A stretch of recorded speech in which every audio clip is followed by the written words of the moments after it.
रीना जी, आज floor is yours, please prove Ratinder Bhatia कैसे गलत है। वो एलजी ने फाइल कहां रोकी, इनको बता दीजिए। मैम बताएंगी अभी। मैम ऐश्वर्या जी, बड़ा अच्छा लगा कि आपने जो भारतीय जनता पार्टी के थोड़े बहुत एमएलए थे दिल्ली में, उनको भी आपने वो 7 और 70 राइमिंग कर रहा था। करा दी। और अरे वो 7 और 70 राइमिंग कर रहा था, समझिए 70 MLA. Ma'am you been doing debate, 7 और 70 राइम कर रहा था, ऐसे तो मत मुझे लग रहा है राधिका जी को लाइए। आप नो प्लीज अंडरस्टैंड। मुझे लग रहा है कि आप 2025 का चुनाव का रिजल्ट की आप भविष्यवाणी कर रहे हैं। ऐसा मत कीजिए, अभी तो कांग्रेस बैठी है, कांग्रेस कह रही है वो सरकार बना जी। राधिका जी क्यों नहीं होना?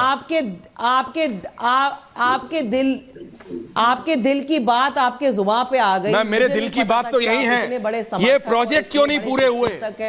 आम आदमी पार्टी के लिए सारी फाइल एलजी के पास है क्या? 70 एमएलए आज आम आदमी पार्टी के कर दिए। 2025 मैंने उसके बाद बोला था, अभी you want to exaggerate over it, भविष्यवाणी कर दी। नहीं, आप बात समझिए। आज भगवान भी आपकी बात सुन रहा है मैम मैं दिन में बहुत सारी और बातें बोलता हूं, भगवान वो भी सुन ले, कभी सुनेंगे बहुत अच्छा लगेगा, लेकिन मैं आपसे बात बोल रहा हूं, ये बात समझिए। क्या सारी चीजें एलजी साहब ने रोकी हैं? राधिका जी आ रहा हूं, in next 30 seconds coming to you. Ratinder Bhatia ने भी आपको 10 और चीजें गिना दी जिनका मुझे नहीं पता था। नहीं पता था। क्या वो सारा भी एलजी ने रोका हुआ है या फिर वो एमएचए ने रोका हुआ है? बता दीजिए ना, क्योंकि आपको सब पता है। रीना जी बिल्कुल। ऐश्वर्या जी देखिए, हाँ देखो भाटिया जी सुनो, तो हमेशा से फितरत रही है कि हमारे काम में रोड़ा अटकाने की, लेकिन हम दिल्ली के लोगों का एक काम नहीं रुकने देते हैं। ऐश्वर्या जी, जब सीसीटीवी कैमरा की बारी आई, आपको याद होगा कैसे हमारे सारे के सारे मंत्री एलजी के घर के बाहर धरना देके बैठ गए और जब तक फाइल क्लियर नहीं हुई वहां से नहीं उठे। तो कितने भी रोड़े अटकाएं, लेकिन दिल्ली में आम आदमी पार्टी की सरकार, अरविंद केजरीवाल जी की सरकार दिल्ली वालों के साथ मुस्तैदी से खड़ी है। और अजय वर्मा जी, राधिका जी आ रहा हूं, coming to you, equal time. Ajay Verma ji, आप ऐसे ही बोलते रहते हैं, अमित शाह कुछ होने नहीं देते। अरविंद केजरीवाल से कुछ सीखिए। अरविंद केजरीवाल ने सबको बाईपास करके अमित शाह एमएचए सब रोकने की कोशिश करती रही, इनके अनुसार आम आदमी पार्टी कह रही है, लेकिन इन्होंने तरीका निकाल लिया और इन्होंने कर लिया। तो भाई राहुल गांधी को आप अरविंद केजरीवाल के पास भेज दीजिए सानिध्य में, क्या पता वहीं से कुछ सीख ले। आज मैं आपकी हिम्मत की दाद दे रहा हूं। मेरे हिम्मत की तो मत दो दाद, काम का बताओ। काम का बताओ, काम का। एमपीओ की पोल खोल दी दिल्ली पर और 63 एमएलए की पोल कर दी। ये झूठ बोलते हैं, जोर से बोलते हैं, और आपने जो आज रिपोर्ट दिखाई है ना, ये बहुत जरूरी था कि इनके झूठ का बेनकाब होना। कांग्रेस यही तो चाहती थी कि इनका झूठ बेनकाब हो। आज हमारे नेता राहुल गांधी जी ने बादली में कहा, बादली में जनसभा थी, बड़ी जनसभा, बहुत अच्छा। कल हमारी बबाना 5,000 थे, 6,000 तीसरी जगह है। सुन लीजिए, तो इनको ये पता है कि दिल्ली के मुद्दों को जनता से भटकाना चाहते हैं, कभी एलजी पर आरोप लगा देते हैं, सरकार इनकी है, जवाबदेही इनकी है। आपने पूछा लेकिन जवाब नहीं दे पाए। अरे शीला जी के टाइम में जो काम हुआ था, लोग, दिल्ली की जनता मांग रही है, और कांग्रेस के नेता, कांग्रेस के लोग और दिल्ली का बब्बर शेर वोटर चाहता है कि यहां पर कांग्रेस पुनर्जीवित होकर काम करे और सरकार बनाए। लेकिन ये दोनों बड़े बड़े प्रोपोगंडिस्ट और एजेंटिस्ट हैं, एक देश के राजा और एक दिल्ली के राजा। झूठ बोलेंगे, एक दूसरे को दिखाएंगे। अब देखा हरियाणा के मुख्यमंत्री को पता नहीं, बीजेपी चाहती है 10 सीट ले आए कांग्रेस। मैं ये आपको बता रहा हूं, रिपोर्टर की तरह बीजेपी चाहती है 10-12 सीट ले आए किसी तरह कांग्रेस, तो त्रिकोणीय फाइट हो जाएगी, तो फिर आनंद आ जाएगा। हरियाणा के मुख्यमंत्री ने पानी पी के कुल्ला करा, यमुना को और गंदा कर दिया। अरे यमुना तो केजरीवाल ने पहले ही गंदी कर रखी थी, ऐश्वर्या जी, और गंदा कर दिया। राधिका जी, दोनों लोग राधिका जी देखिए, दिल्ली एक स्पेशल स्टेट है। अजय वर्मा जी, मैं आपकी बात मान रहा हूं, वापस आ रहा हूं। राधिका जी, दिल्ली एक स्पेशल स्टेट है, उसका स्टेटस बहुत अलग है। आम आदमी पार्टी के पास एक वो लकूना है जिसका वो इस्तेमाल करते हैं, यानी एक बहाना है जिसका वो बहुत भली भांति इस्तेमाल करते हैं। आप कुछ भी पूछ लीजिए, मैंने 10 पूछे, रतिंदर भाटिया ने 4 और ऐड कर दिए, आप 40 और ऐड कर लीजिए। या तो एलजी नहीं तो एमएचए, या तो एलजी नहीं तो एमएचए, या तो एलजी नाली से लेके फ्लाईओवर तक। एक बच्चे का सवाल, मैम, आज मैं एक बच्चे का सवाल लेकर आई हूं जो अरविंद केजरीवाल जी के लिए है, सुनिएगा। रीना जी जवाब देंगी। गुलाम रहूं, बुला लो केजरीवाल को, हमारे स्कूल का पानी पी के दिखा देगा ना, जिंदगी भर उसका गुलाम रहूंगा। बोलो कीड़ा वाला पानी पी देगा वो? पी लेगा। ऐसे इतने बड़े बड़े कीड़े प्रिंसिपल ने देखे हैं। क्या कहती है? अरे मैं दिखाऊं तुम्हें वीडियो, रोज हमारी टंकी साफ होती है। मैंने कहा दिखाओ वीडियो। दिखाओ। वीडियो नहीं दिखाई। हाँ, फिर कह रहे हैं कि जाओ क्लास में जाओ, नाम काट दूंगी। स्विमिंग पूल बना नहीं बना तुम्हारे स्कूल में? स्विमिंग पूल पीने के लिए पानी में ना, पानी में कीड़े निकलते हैं। ये बोलेंगे ये तो आपने फिक्स करा के कराया। नहीं, वो बोलेंगे ये तो आपका फिक्स मैच है। राधिका जी, ये तो आपका फिक्स मैच है।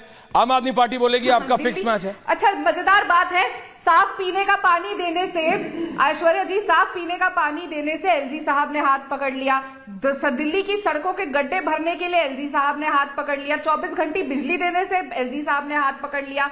महिलाओं को जो मार्च में 1000 रुपया देना था, जो कभी लागू नहीं हुआ, अब 2100 का शगुफा दिया है, उसके लिए वो लागू करने से पहले, चुनाव के पहले लागू करने से एलजी साहब ने हाथ पकड़ लिया। मोहल्ला क्लिनिक 24 कम से कम 8 घंटे 9 घंटे चले, उसके लिए एलजी साहब ने हाथ पकड़ लिया। आतिशी जी स्वयं मोहल्ला क्लिनिक नहीं जाती, क्योंकि आतिशी जी का हाथ भी एलजी साहब ने पकड़ लिया। केजरीवाल साहब अपना इलाज करा ले, बेंगलुरु जाते खांसी का, मोहल्ला क्लिनिक नहीं जाते, उसके लिए भी उनका हाथ एलजी साहब ने, बल्कि वहां तो धक्का दे दिया कि बैंगलोर जाओ। कोई भी जो हॉस्पिटल बन रहा था दिल्ली में, जो कि दिल्ली की सरकार बना रही थी, जो अब खंडर बन गया दिलशाद कारगर में, उसके आगे भी आके एलजी साहब बैठ गए धरने पे कि नहीं, मैं तो इसको खंडर बनाऊंगा, मैं अस्पताल नहीं बनने दूंगा। जब टॉयलेट्स को क्लासरूम गिनवा रहे थे तो एलजी साहब ही तो आए थे हाथ पकड़ के अरविंद केजरीवाल को और कह रहे थे गिनो, ये तो टॉयलेट नहीं, ये तो क्लासरूम है। कैसी कमाल की बातें करते हैं हर चीज पे एलजी साहब, एलजी साहब। आप लोगों से सवाल पूछते हैं तो बोलते हैं इन्होंने ये नहीं किया, उन्होंने क्यों नहीं किया। अरे अपना रिपोर्ट कार्ड दिखाइए। 10 साल पहले, 15 साल पहले जो अरविंद केजरीवाल ने अपने बच्चों के सर पे हाथ रख के कसम खाई थी कि कांग्रेस से गठबंधन नहीं करूंगा, तो पहली सरकार अरविंद केजरीवाल ने कांग्रेस के साथ बनाई। उसके बाद लोकसभा में उनका समर्थन किया दोनों ने एक दूसरे का। उन्होंने कहा था ना घर लूंगा, ना गाड़ी लूंगा, ना सिक्योरिटी लूंगा। डबल जेड सिक्योरिटी है, पंजाब की भी और दिल्ली की भी। पंजाब की हट गई, किसी को यहाँ पे टेंशन है, पंजाब की हट गई, पंजाब की हट गई, उसके लिए भी एलजी साहब ने किया है। पंजाब की हट गई, वो तो अब हटी ना, लेकिन थी तो डबल। और एलजी साहब ने हर चीज रोक दी। एलजी साहब ने कहा कि बनाओ तुम शीश महल, 15 करोड़ का वाटर ट्रीटमेंट प्लांट लगाओ वहां पे। हर चीज एलजी साहब की गलती है, तो रिजाइन करते हैं। कौन सा वाटर ट्रीटमेंट प्लांट आता है? बनते हैं ये चुनाव, क्योंकि एलजी साहब तो इनको अब भी काम नहीं करने देंगे अगर इनकी गलती रीना जी, आ गई। रीना जी, वो कह रही है एलजी साहब ने 15 करोड़ का वाटर ट्रीटमेंट प्लांट सरकारी घर में, जिसका नाम इन्होंने शीशमहल रख दिया, उसमें लगाने दिया। ये बाकी सारे काम नहीं होने दिए। बड़े बायस हैं एलजी साहब। अरविंद केजरीवाल जी को इतना फेवर करते हैं। अरविंद केजरीवाल जी के घर में जिसमें उन्होंने रहना था उसमें सब कुछ होने दिया उन्होंने। जनता के लिए जो होना था उसमें नहीं होने दिया। ये एलजी साहब और केजरीवाल जी की साठगांठ है क्या? देखिए ऐश्वर्या जी, राधिका जी ने पूरा प्रवचन दिया, लेकिन ये नहीं बताया कि दिल्ली, हम तो कहते हैं दिल्ली हाफ स्टेट है, उसमें केंद्र सरकार की भी पूरी भागीदारी रहती है। तो पिछले 10 सालों में केंद्र सरकार ने दिल्ली वालों के लिए क्या किया? आप तो कह रहे थे आप हर जगह एम्स बनवा रहे हैं, एक और एम्स दिल्ली में भी खुलवा देते, क्या प्रॉब्लम हो जाती? आपने कहा जहां झुग्गी वहां मकान, वो मैंने प्रूव कर दिया कि अगले 200 साल में भी दिल्ली के झुग्गी वालों को आप मकान नहीं दे पाएंगे, बल्कि आप दिल्ली की सारी झुग्गियां तोड़ा। अब चुप हो जाइए, एक एक करके प्लीज, एक एक करके चुप हो जाइए। ऐश्वर्या जी, मैं चुपचाप सुन रही हूँ, मैं कर रहा हूँ। अरे मैं बोल तो रहा हूँ, मुझे चुपचाप सुन रही थी, इनको शांत कराइए एकदम, नहीं तो मुझे भी बीच में बोलना आता है। अरे नहीं भैया, कोई नहीं बोला, बंद कराइए, please relax, please relax all of you.